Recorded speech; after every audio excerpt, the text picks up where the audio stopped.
Welcome back to Blockchain Radio. Pierre Bourque in Ottawa, Canada. Very happy to have joining us two fellows who've got some roots into Canada. So it's an all-Canadian trio here right now.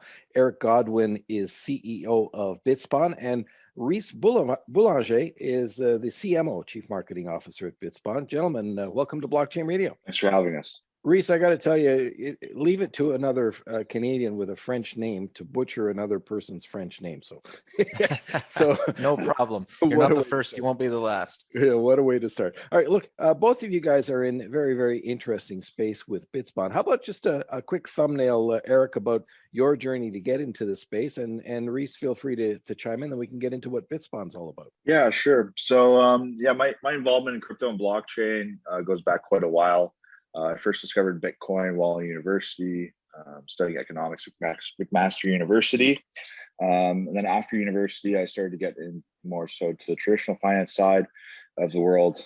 Realized I didn't really like the structure of it. I was always in love with disruptive technology. So in 2015, I started taking blockchain and crypto very seriously and moved into it slowly full time.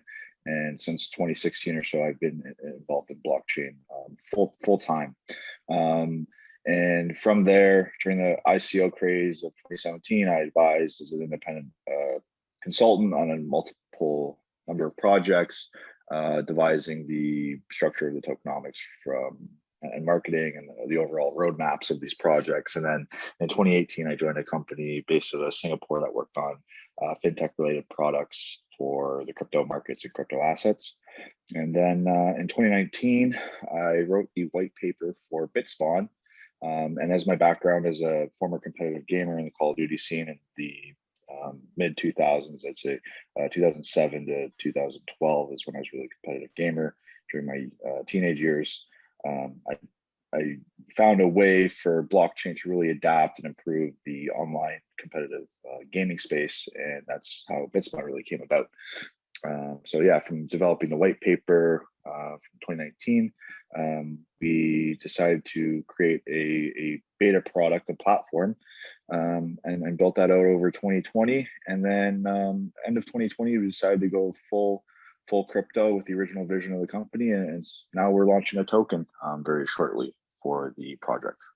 Very, very cool. And how about yourself, Rhys? Yeah. So been an entrepreneur for many years here. Kind of went through an e-commerce stage early on. Built a bunch of e-commerce sites, built those up, exited those, then kind of got into digital marketing and taking on more client-focused work. Did that for a little while, 2-3 years, still running an agency that's kind of very focused on that. And then kind of moved over and got very much involved in marketing within the marketing space within kind of the blockchain industry. This would have been probably back in early 2017. Same thing, went and onboarded and worked with a bunch of companies kind of ranging the globe, Singapore, various different locations. And that's kind of where I got my first taste of crypto and blockchain, and just kind of saw how interesting this space was and how it's really just going to change the market kind of going forward, in all facets and all markets, I guess you could say. So not just financial markets, I guess, but everything across the globe. We saw me and Eric obviously kind of got connected in, I believe it would have been 2018, somewhere around there. The rest is kind of history. Eric, obviously, like you said, he wrote the white paper in early 2019, and I kind of came on board, and away we go. Here we are today. So yeah.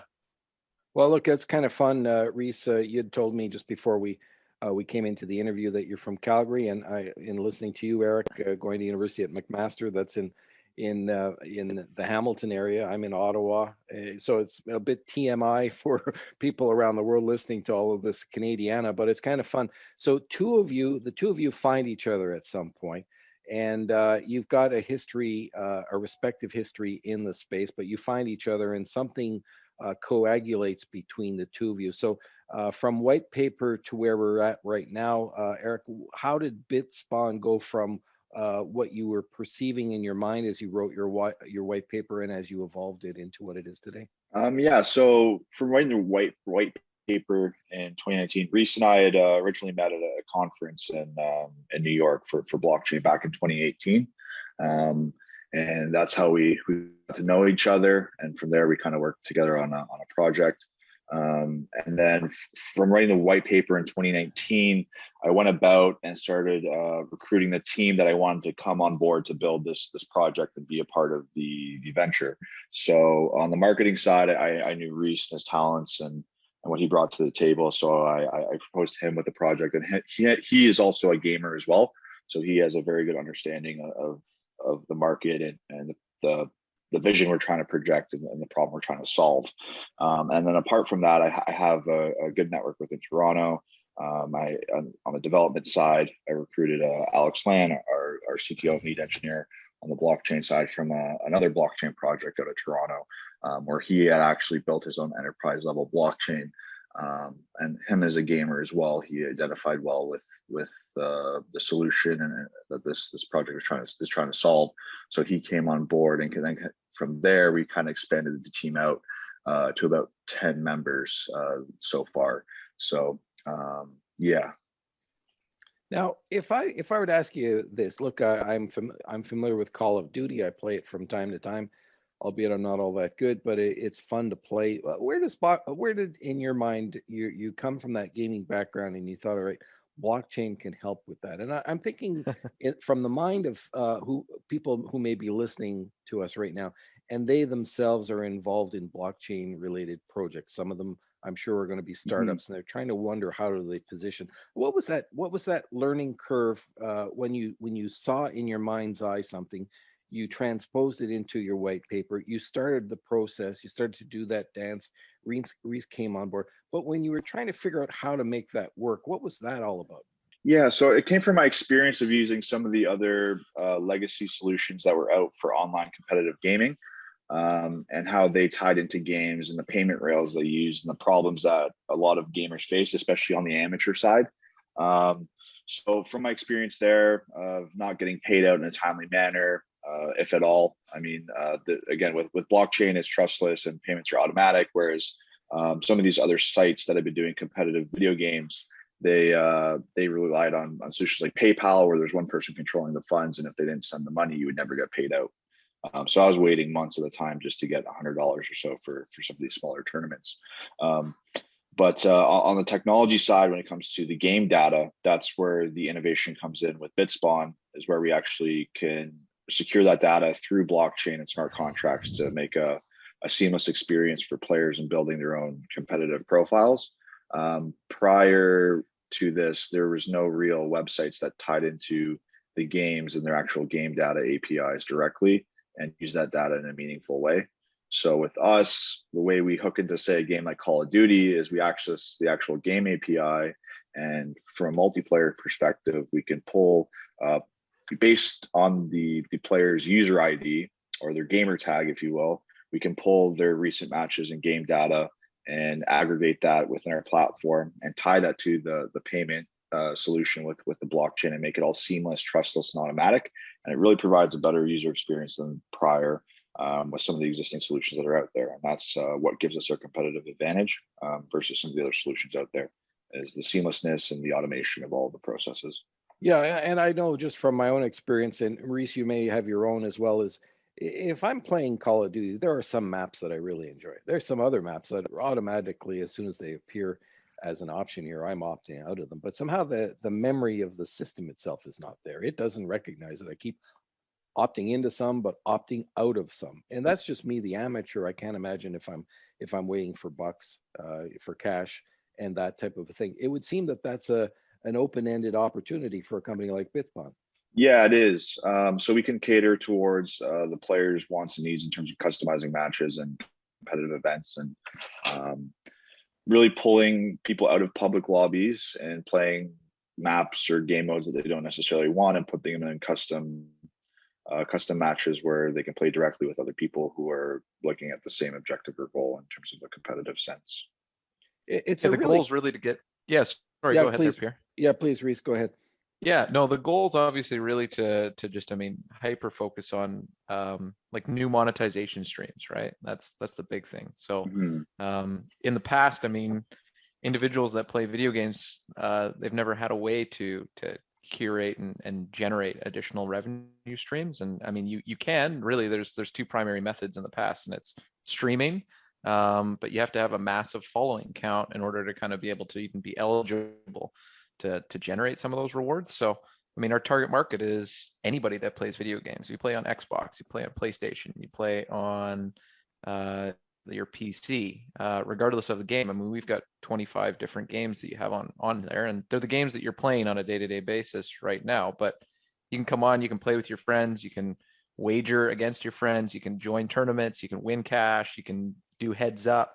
There's a lot of different ways just to kind of change the landscape and earn some money and kind of make it a little more exciting, I guess, from that forefront. So yeah.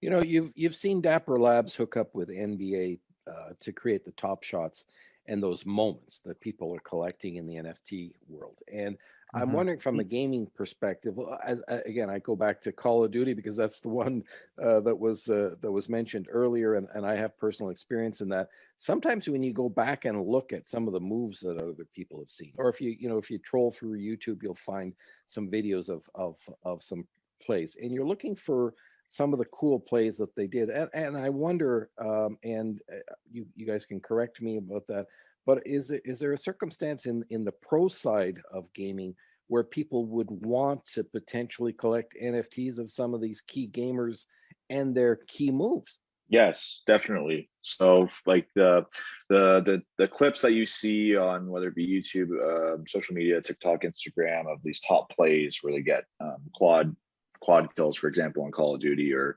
game winning plays that won them championships. We can actually tokenize those and sell them on marketplaces within our ecosystem. That's something we're looking at.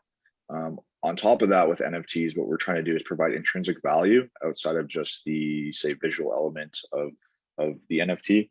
So for us, what we're experimenting with is adding intrinsic bonuses to the players that acquire these NFTs on our platform, whether it be they get XP bonuses for progression while using the app, they get discounts on entry fees to certain events, or they can redeem it for, say, real world items and merchandise that are associated with the NFT. And then another side of that is that we're experimenting with is people who acquire those NFTs that have the intrinsic benefits, and say they want to be able to capitalize or make money off those intrinsic benefits. They can actually lend them out to other players who want to utilize them. So if you have an NFT that grants you a 20% lifetime XP bonus on Bitspawn, you can actually lend that NFT out to someone else who will pay you in tokens to use that XP bonus for themselves over, say, a certain time period. Yeah. So on top of just creating tokens of visual events, whether it be plays or personalities and things like that, we actually want to create NFTs with intrinsic value to use within the ecosystem. And that's where we think we're going to provide a lot of innovation and things that we haven't seen before with NFTs. Yeah, and that's one of the most exciting parts about the NFTs. It's that versatility and the innovation that's being driven by people looking at status quo and coming at it from their perspective, their respective backgrounds, and saying, "Hey, you know what? I wonder if this might work." Look, I had somebody, and I mentioned this to Reese before we came on the recording. I'm an artist and I create NFTs, and I'm on Foundation, and I've sold in 4 weeks. I've sold 5. That's not too bad for my Nice. first month. But I had somebody approach me and say, "Hey, would you rent me some of your artwork so that I can put it in my metaverse?" And that got me thinking about stuff I've never thought about before. And we all know that the metaverse is going to be a very interesting space. But how cool is that somebody came along to suggest that, and maybe that becomes a revenue stream for me? Yeah. Very So possible. yeah, I don't know how that would Mhm. work, but I love the idea of it. Like it's beyond me technologically to try and understand how that might. How do I rent it? But if somebody came along and said, "Here's how you do it," then I'd be willing, because after a decade of creating digital art and 7 or 8 years of doing crypto art, I've got a fair share of it to get out. So look, in this case, There you go. yeah, in this case with Bitspawn, our listeners are wondering what it means to them. Give me a sense from a user's perspective or your client side of things. How does this work? In terms of the NFT side or the general platform as itself? Yeah, just the general platform, and if you want to digress into the NFT, sure. Sure. So for Bitspawn protocol and the blockchain ecosystem we're actually developing, it's going to be an open source system where others can actually produce their own apps and communities using our blockchain solution.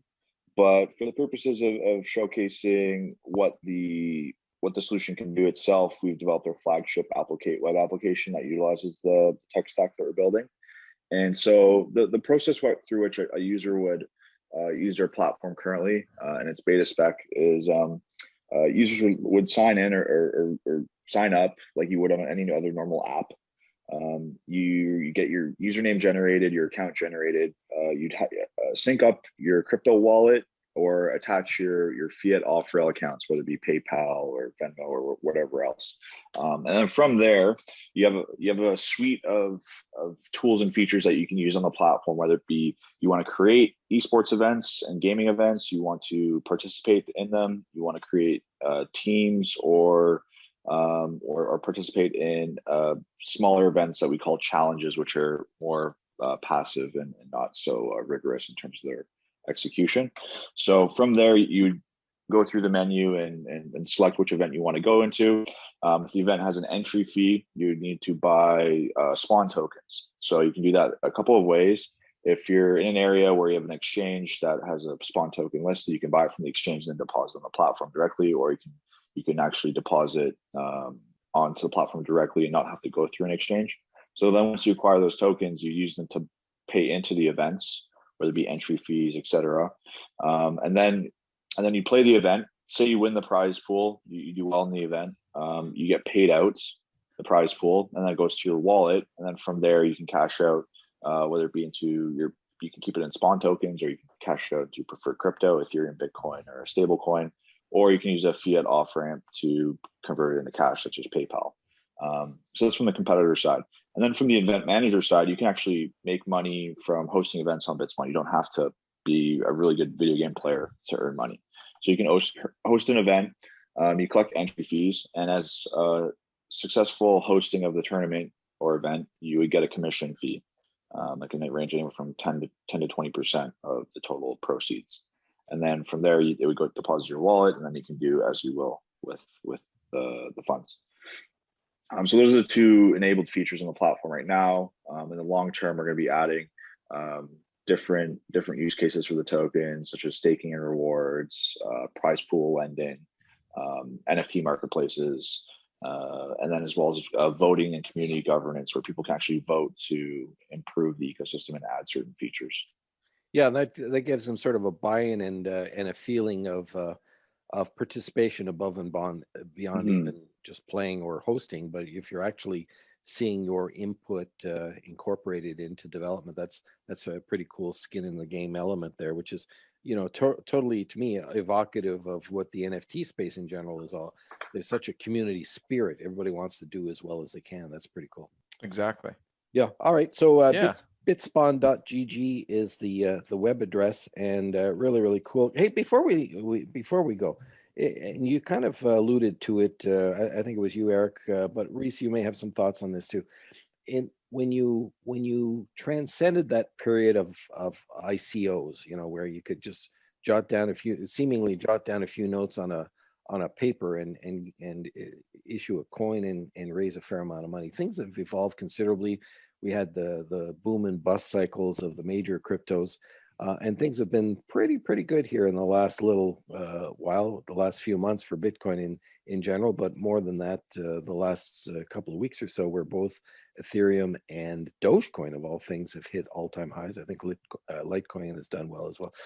What's your general sense of the crypto market today and where it may be going downstream, Eric and Reese? So yeah, my general thoughts on the market. I think the current run we're in right now is a lot different than the one that we saw previously in 2017. There's a lot more mainstream adoption and institutional involvement. The media doesn't seem to be bashing crypto the way they used to a few years ago. It's a lot more widely accepted. And then in terms of the people involved, it's everyday people more so than it was in 2017. And the run-ups of Dogecoin and these other tokens, I really think is just part of the impact social media has on people forming their own networks and being able to, I guess, work as a community or one entity in terms of a decentralized way. and adopt these certain currencies. I mean, when it comes down to it, money, fiat paper, for example, dollars, etc., they really have no value unless people believe in them. So all of these currencies that are pumping, such as these meme coins like Dogecoin, they do have value because people believe they have value. But at any time, it could all come crashing down as soon as people stop believing in it and move on to something else that is trendy or catchy. So I think as long as Dogecoin is relevant and people find it either funny or believe in it, it'll stay around, but it could come crashing down very, very quickly. Right. And Eric, Reese, what do you think of that? Yeah, I mean, very much so. Very much agree with Eric on that forefront. Yeah, I mean, realistically, it's all about. I mean, it's all about intrinsic value. You need to be able to create. You need to be able to create value in order for it to sustain and sustain it at its kind of current price. And fiat does that because people believe in it. So if you can create a closed ecosystem and something that is dependent on it, then you're good. But yeah, as long as I mean, what was the one that blew up the other day? Shibu coin or something along that line. So that one just popped off again. So yeah, I think there is definitely some tokens and some coins in the space that are that don't necessarily have a lot of value and they're just hype. But it's there's certain projects that will stick around, and those are the ones that are going to have a closed ecosystem and an actual use case. So other ones that don't might disappear over time. Well, I'll tell you, the projects that Bitspawn are involved in sound very exciting. And Eric Godwin, the CEO, and Reese Belanger, the CMO, both of you guys, thanks very much for joining us here on Blockchain Radio to tell us about what you're up to. And I hope you'll come back in time to tell us, keep us updated on what's going on. Perfect. Thank you. Thanks for having us. Thanks so much, Pierre. All right, guys. Afternoon. Very cool to have you with us. Bye-bye. Eric and Reese from Bitspawn. I'm Pierre Bourque. Thanks so much for listening.